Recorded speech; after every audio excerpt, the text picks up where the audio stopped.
This is a tale about a cat that went hungry. And what does any cat do when he finds himself in such a predicament? He goes to hunt. But our cat was a house cat. So he looked around the kitchen, on the floor, and then jumped onto the shelves and the worktops. But nothing was left out for him, not even a crumb. And so in disappointment, he walked out onto the porch and sat there, watching the wind sway the birch trees and hearing the birds sing somewhere behind the leaves. His whiskers twitched and the eyesight sharpened. And despite being the 5th generation of a house cat, something primal opened up in him. I can hunt for food, he thought. And excited, he jumped up straight into the grass, his white paws touching the wet earth. Ew, he twitched and jumped back into the safety of the wooden porch. It hasn't occurred to him until now that he wasn't very fond of going outside. He really preferred sofas to trees and cushions to wet grass. But his hunger took over him, and gently and carefully he touched the earth with one of his paws, and then another one, and then moved his body onto the wet soil and started to walk through the grass still wet with the dew. He could feel the cool earth beneath him and the gusts of winds that came to meet him. His nose caught 1,000 different smells, those that just don't exist in the house. And a deep sense of curiosity awoke in him. He didn't know where he was going, but he caught a scent of something so intoxicating that he could not let it go. And that scent also had a wonderful rolling sound. And so the cat followed it, and soon he came to the river. Like a glistening serpent, she twisted and turned and rolled so ever gently. You could see the sun playing in her currents and the glistening rocks underneath the water. Pebbles gently rolling with the force of water, and the school of fish swimming right by the shore. "The river," the cat said. "That's what I was smelling and hearing." He jumped up in the air and noticed the school of fish. And he got ever so much more excited. "Now I will eat," he thought. And he came up to the shore, right to the waterline, sat down and opened his mouth. But to his surprise, nothing happened. No fish jumped into his mouth. Nobody came and brought him fish. He closed his mouth in disappointment and looked down. He didn't want to get into the water. Truth is, he was afraid of it. He could barely stand the dew. And how does one hunt anyway? He never had to catch anything. Maybe I could just wait for the humans to return, he thought, but his stomach grumbled. He was too hungry to wait. He came up closer to the water and opened his mouth again. Suddenly he heard laughter from the other side, and there sat another cat. He was grey and looked scruffy, with a fur that has never been brushed, but his eyes sparkled. and so did the fish that lied near him. "How did you catch the fish?" the cat asked. "Help me, I'm hungry." The scruffy cat laughed. "If you want to eat, you have to hunt.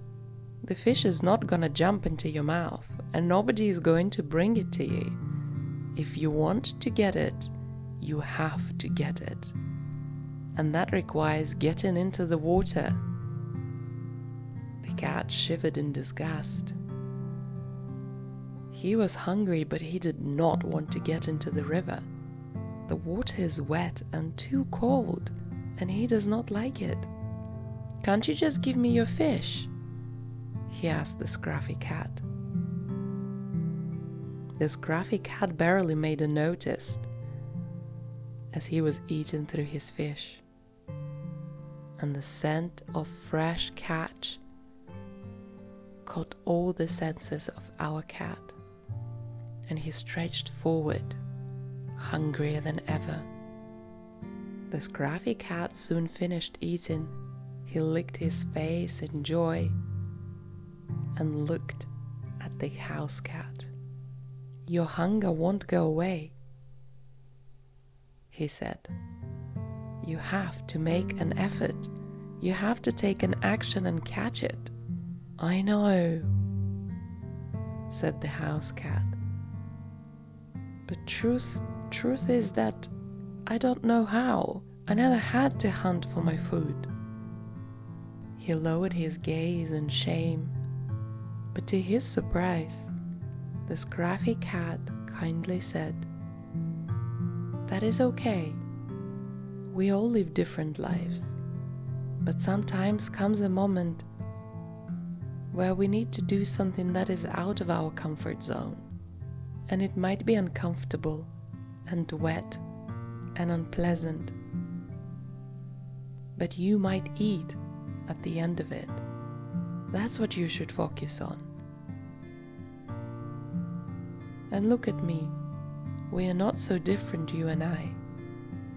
We just live in different places. I live in the forest and you live in the house, but we are the same kind. And if I can hunt, so can you. You just didn't get a chance to do it yet." Feeling encouraged, the house cat gathered all the force he had, crouched down and jumped into the cool water, heating at the surface with his paws, his claws out, mouth opened. He was splashing around, waiting to catch a fish. But soon, wet and disappointed, he came back to the shore, empty-pawed. "You see," he said in disappointment, lifting his eyes towards the scruffy cat, "I cannot hunt. We are nothing alike, you and I." "Oi, don't give up just yet," the scruffy cat said. "Try again. Look what you need to do and how to catch the fish." And equipped with this technique, the house cat felt more empowered than before. He cleaned his fur, gathered all the force he had, and jumped again into the water. But once again, after battling for what seemed like an eternity, splashing around and going after every fish he could see, he caught nothing. He came up onto the shore. He couldn't even lift his eyes and look at the scruffy cat. He felt so disappointed in himself and so ashamed that he couldn't catch fish, that he couldn't hunt. And he was a cat. That's what cats do. He shivered in the cold and slowly turned around, getting ready to go home. "Oi, where you going?" he heard the scruffy cat reach out. "I'm sorry," said the house cat. You showed me how, and I still couldn't. I'm gonna go home and wait for humans to return. Maybe it won't take too long." "Wait!" the scruffy cat shouted. "Stay where you are." And just as he said it, he crouched down and threw himself across the river. He landed just near where the house cat sat, and he put a fish down near the paws of a house cat. "I saved this one for you. It takes time to learn something new, but you really tried. I do not deserve it," said the house cat, moving the fish away with his nose. "I did not catch it. I did not learn how to hunt." "Yes," said the scruffy cat, "but you've learned something else today. You've learned how to make friends." He smiled at the house cat and pushed the fish towards him. "Hunting is easy," he said. "It's just a matter of practice. But one cannot practice without a friend. And now you got one." And so the cats became the best of friends, and neither of them had to go hungry ever again.